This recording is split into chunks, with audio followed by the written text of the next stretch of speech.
ce nouveau débat dans lequel nous allons donc aborder un autre péril qui pèse sur nos villes, celui du réchauffement extrême vers une ville à 50 degrés. Comment les villes pourraient s'adapter? Comment pourrions-nous vivre dans un scénario extrême de 50 degrés? Alors 50 degrés, au début on m'a dit oh, c'est de la fiction, et puis finalement pas tant que ça. Il suffit de regarder l'année qu'on vient de passer. Donc je vous rappelle que 2022, ça a été l'année la plus chaude jamais enregistrée en France depuis qu'on prend la mesure en tout cas. Et certains scientifiques estiment déjà que ça pourrait devenir la norme d'ici la moitié du siècle à peu près. Alors comment vivrons-nous dans ces villes extrêmement chaudes? Pour en discuter avec nous, je suis ravie d'accueillir donc à mon côté gauche Marc Held. Vous êtes architecte et designer et surtout vous venez de sortir un livre qui s'appelle Rêvons d'une autre ville. Bonjour. Myriam Maestroni, vous êtes de votre côté fondatrice et présidente du think tank E5T. On parlera solutions concrètes avec vous, bien entendu. À vos côtés, je suis désolée, on est un peu loin, mais c'est vrai que je ne suis pas très mobile. Sébastien Daziano, vous êtes directeur stratégie et innovation de Veolia, donc beaucoup de solutions techniques concrètes qu'on attend de votre part également. Et enfin, tout au bout là-bas, bonjour Pénélope Comites, vous êtes adjointe à la mairie de Paris. Vous êtes chargée de l'innovation, de l'attractivité et de la prospective Paris 2030 et de la résilience. Bonjour à tous. Alors pour traiter de cette thématique du réchauffement, il y a deux composantes évidemment. Il y a ce à quoi on peut s'attaquer dès aujourd'hui. Est-ce qu'on peut freiner ce réchauffement? Comment est-ce qu'on peut adapter nos villes dès maintenant? Et puis il y a un peu de prospective. Quels sont les scénarios extrêmes auxquels il faut se confronter? Comment est-ce qu'on peut penser ces 50 degrés et trouver dès aujourd'hui des solutions très concrètes, très différentes des scénarios dont on entend parler habituellement. Voilà, beaucoup de thèmes aujourd'hui. Myriam Maestroni, je voudrais commencer avec vous et faire un lien avec la table ronde qu'on vient, enfin pas la table ronde, l'intervention de Bertrand Piccard qu'on vient d'entendre, 180 solutions dans son livre. Avant de passer à des scénarios extrêmes de 50 degrés, est-ce qu'il y a dès aujourd'hui des choses qu'on peut faire pour freiner ce réchauffement? Quels sont les leviers d'action prioritaires que les villes pourraient mettre en place? Oui, tout à fait. Alors, moi, je ne suis pas médecin, mais je viens du pétrole et du gaz. J'ai créé une société qui s'appelait Économie d'énergie, que j'ai cédée avant de créer le think tank E5T, énergie, efficacité énergétique, environnement, économie et territoire.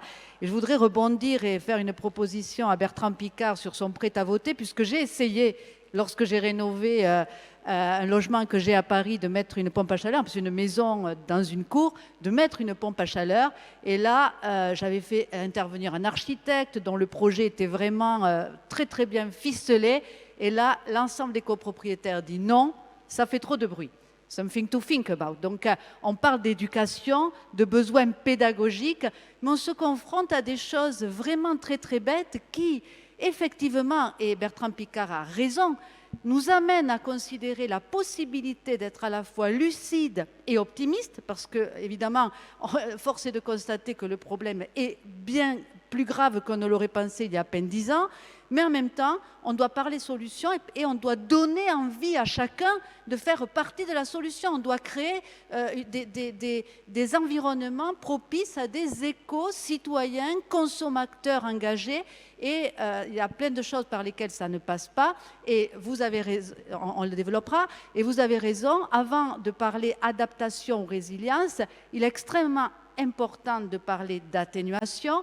Donc évidemment, dans l'atténuation, je vais rebondir sur un propos qui a été celui de Bertrand Piccard également tout à l'heure, qui est la rénovation énergétique. Paris, 54% des logements, un logement sur deux est en surconsommation d'énergie dans des proportions extrêmement importantes, les fameuses lettres qu'on connaît depuis 2006, FEG. Un logement classé G va dépenser plus de 450 kWh par mètre carré par an, contre un logement en A, qui sera la classification d'un logement neuf, il y en a aussi à Paris, qui va être à moins de 50, voire en énergie positive. Et donc, la priorité absolue, c'est bien sûr, aujourd'hui dans l'atténuation, de s'occuper des questions de rénovation, pas que, mais c'est déjà une priorité, puisqu'en fait, Paris se situe au-dessus de la moyenne française sur cette problématique-là. Et je pense qu'il va falloir aujourd'hui réfléchir à structurer la gouvernance en matière de rénovation de façon peut-être un peu plus créative, un peu plus innovatrice, puisque moi, lorsque j'ai monté Économie d'énergie en 2011, on a vu fleurir tout un tas d'entreprises pour rénover, mais aujourd'hui encore, rénover de l'haussmannien en gardant l'esthétique, puisque bon, on aimerait bien que Paris continue à accueillir avec son esthétique ces 20 millions de touristes par an, si je ne me trompe pas, et donc garde son statut de deuxième ville au monde. Eh bien, on a besoin de main-d'œuvre et de gens spécifiquement formés à des problématiques qu'on maîtrise peu ou mal aujourd'hui. Voilà, peut-être pour démarrer avec un propos préliminaire. Mais justement, puisque nous avons quelqu'un qui représente la ville de Paris, je voudrais vous passer la parole. Pénélope Comites, est-ce que ce sont ces mêmes pistes que vous étudiez et que vous avez identifiées comme marge de progrès potentielle dans la ville de Paris? Est-ce que vous avez des grands scénarios à l'étude, des grandes dates, des grandes échéances? Alors oui, ça fait maintenant quand même de nombreuses années qu'on travaille sur ces questions, notamment avec l'élaboration de l'ancien plan climat qui est en renégociation. Mais vous parliez énergie, nous avons lancé depuis des années des plans qui s'appellent Éco-Rénovons Paris, qui visent effectivement à aider les copropriétaires, que ce soit des copropriétaires privés ou les bailleurs sociaux, à effectivement faire des travaux de rénovation énergétique dans la totalité des immeubles et en particulier, je dirais, des immeubles qui sont de classe F, G ou E. Il y a effectivement beaucoup de travaux aussi sur je dirais, la vision de la ville et se dire que c'est effectivement des questions de rénovation énergétique sur lesquelles on travaille. Après, moi, je crois beaucoup aussi en termes de chaleur et en termes de chauffage à peut-être dans un Paris dans 20 ou 30 ans où on n'aura peut-être plus un système de chauffage énorme type CPCU, mais où on aura aussi peut-être, si on imagine Paris en 2050, des innovations qui vont nous permettre, comme on le fait déjà, de chauffer par exemple des immeubles avec de la chaleur des ordinateurs, des data centers, etc. Donc je pense qu'en termes de prospective, il y a beaucoup de choses aujourd'hui et d'innovations qu'on n'a pas. On travaille énormément aussi maintenant depuis quelques années sur ce qui est la désimperméabilisation des sols. Alors c'est pas très simple dans une ville comme Paris où la totalité des réseaux s'entreboîtent, on va dire, mais la désimperméabilisation des sols est quelque chose d'essentiel parce que ça nous permet bien évidemment de créer des îlots de fraîcheur. Ça permet aussi de travailler sur la rétention d'eau pluviale. Donc il y a un vrai enjeu en termes climatiques sur cette désimperméabilisation partout où on le peut. Je ne ferai pas non plus, je ne m'étendrai pas sur les questions de transport, de pistes cyclables, etc., qui modifient la ville. Il y a des travaux très importants qui sont lancés aussi sur le grand réseau de froid de Paris qui va être une alternative très importante à la climatisation individuelle. Voilà, c'est des choses qui sont essentielles avec des travaux qui sont effectivement lancés, notamment la révision du plan local d'urbanisme avec pour la première fois un plan local d'urbanisme qui sera un plan local d'urbanisme bioclimatique où on se pose un certain nombre de questions, où j'étais dernièrement avec mon collègue Emmanuel Grégoire, premier adjoint qui pilote ces questions, et on discutait par exemple des toitures en zinc, où on sait très bien qu'aujourd'hui, les toitures en zinc, quand vous avez des périodes de canicule comme celles qu'on a eues et pas celles qu'on prévoit potentiellement, vous ne pouvez pas rester sous ces toitures en zinc. Donc est-ce que dans le PLU, on interdit le zinc ou on n'interdit pas le zinc? Mais c'est ces questions. Donc le plan local d'urbanisme qui va sortir bientôt, le plan climat qui est avec des innovations comme les cours d'Oasis où on débitume la totalité des cours d'école, où effectivement, voilà, c'est ce type d'exemple, le plan climat qui est en révision, où on a installé par exemple dans des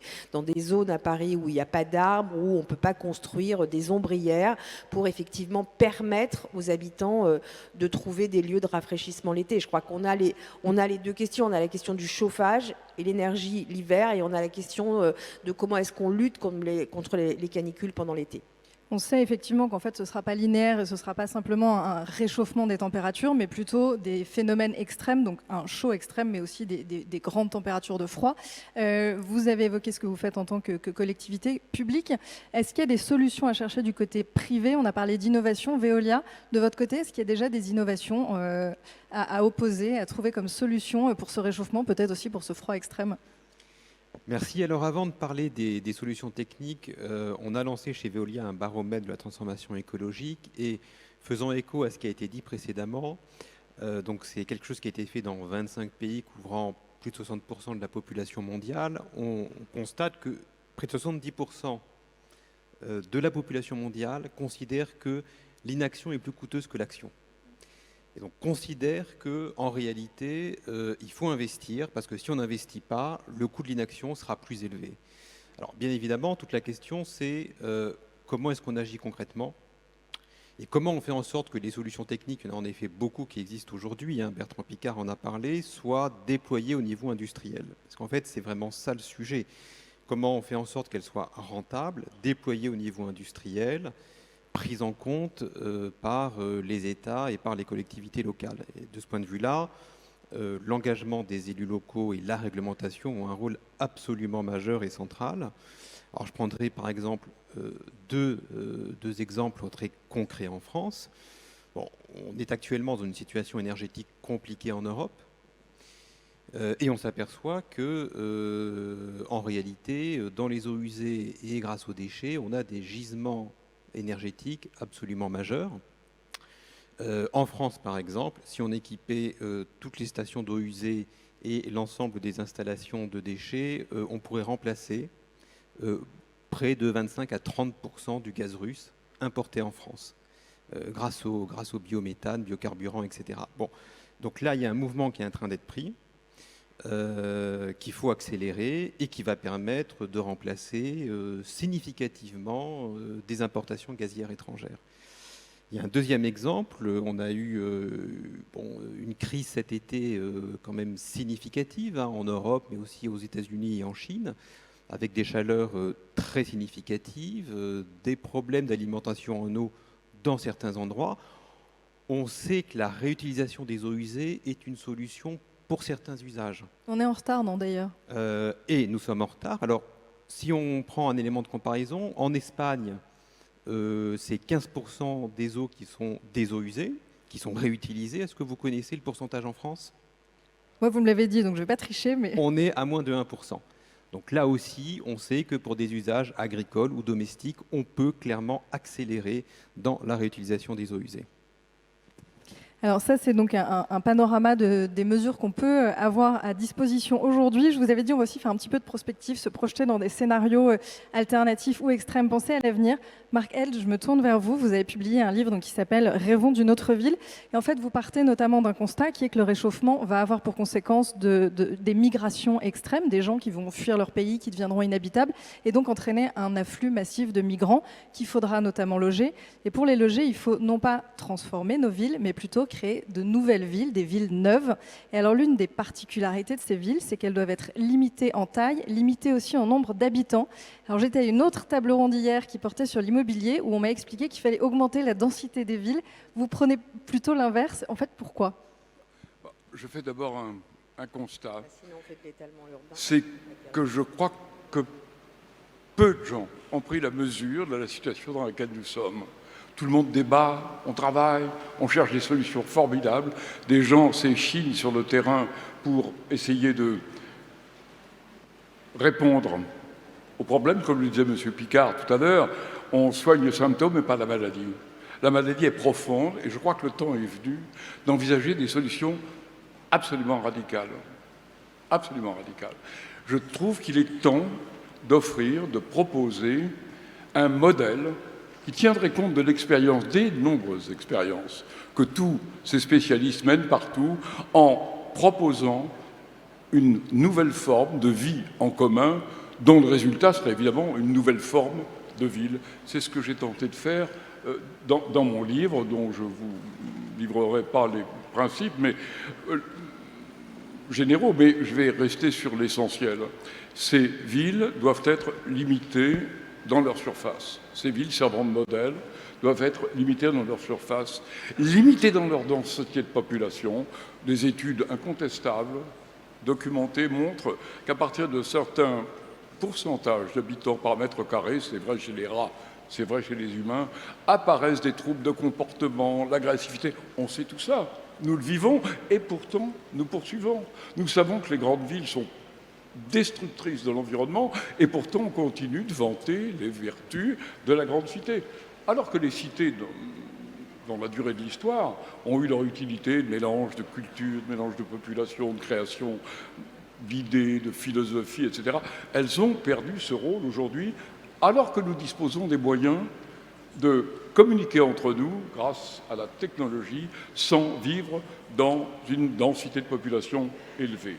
Donc mon propos, c'est d'imaginer concrètement ce que devrait être la cité de demain. Un de mes maîtres à penser, le professeur René Dubos, un des pères de l'écologie, avait dit il y a très longtemps, agir localement mais penser globalement. Il est temps de penser globalement.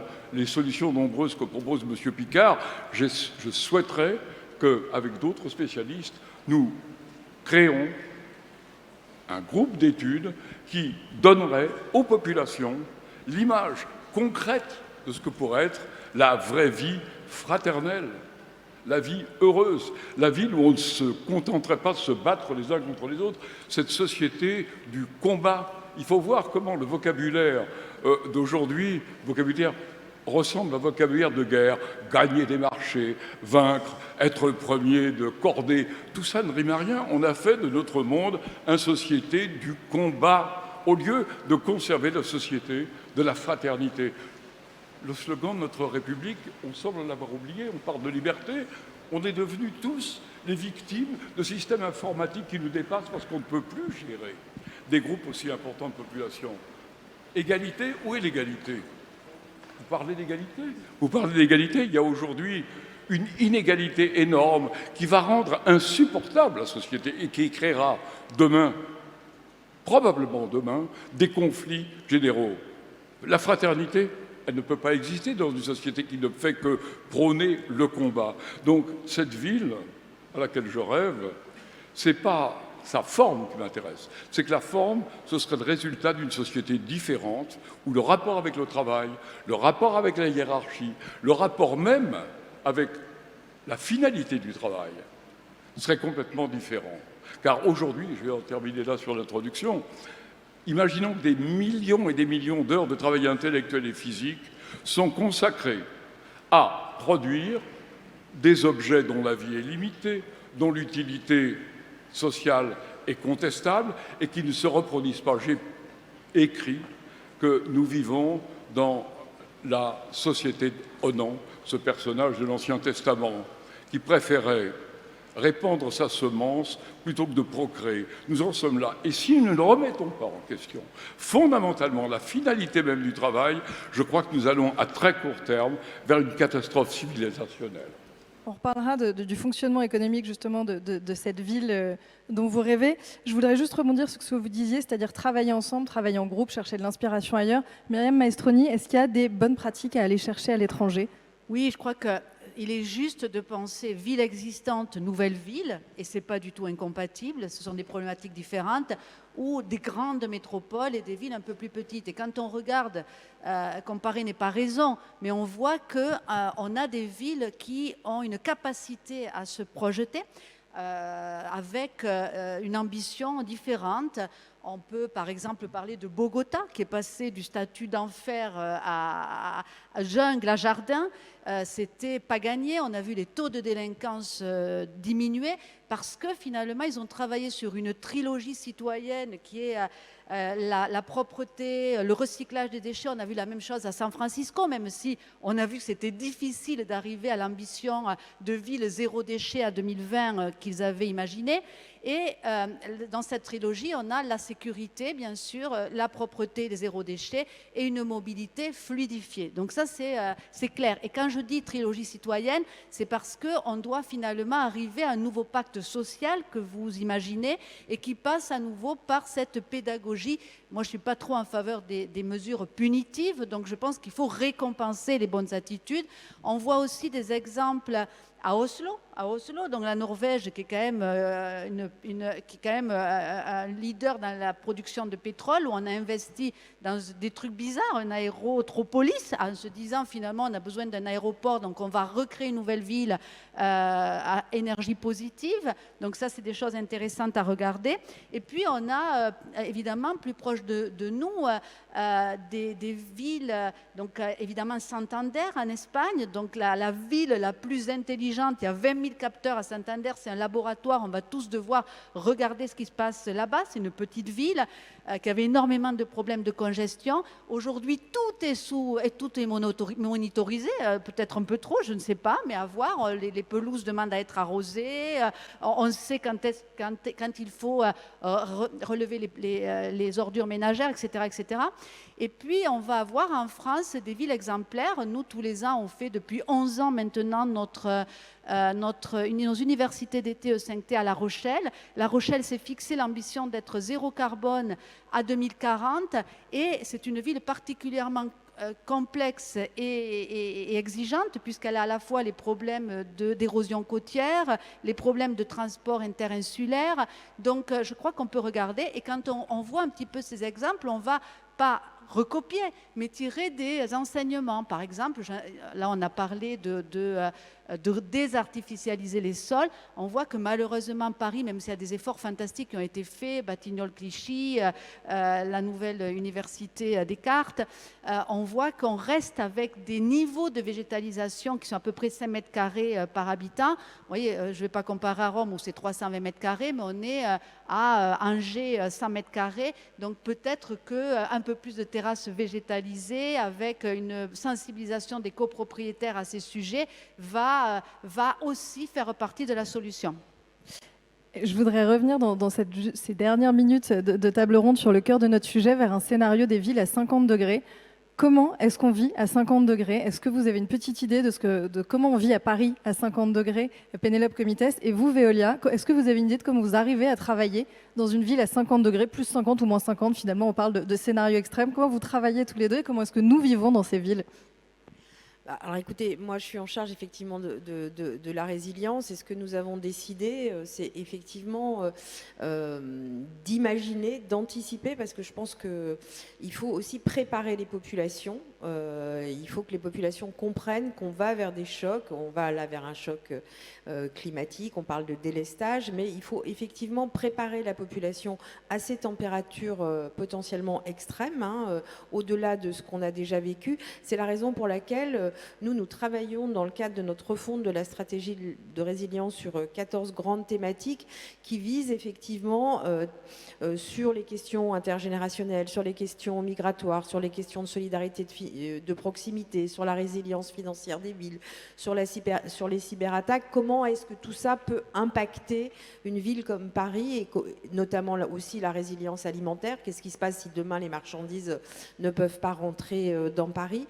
Et nous avons décidé de faire à l'automne prochain, dans 2 quartiers parisiens, un exercice qui va s'appeler Paris 50 degrés, où pendant toute cette année, on va travailler avec des écoles, des crèches, des EHPAD, des résidents d'immeubles sociaux, d'immeubles privés, pour travailler avec eux sur qu'est-ce que ça veut dire Paris 50 degrés, comment on se prépare, et on va faire un exercice in situ pour voir, on ferme la crèche, où on met les gens, comment ça se passe, vous êtes au 5e étage, il y a des toits en zinc, où est-ce qu'on met l'ombrière, ça a pété là, comment on amène les groupes électrogènes, etc.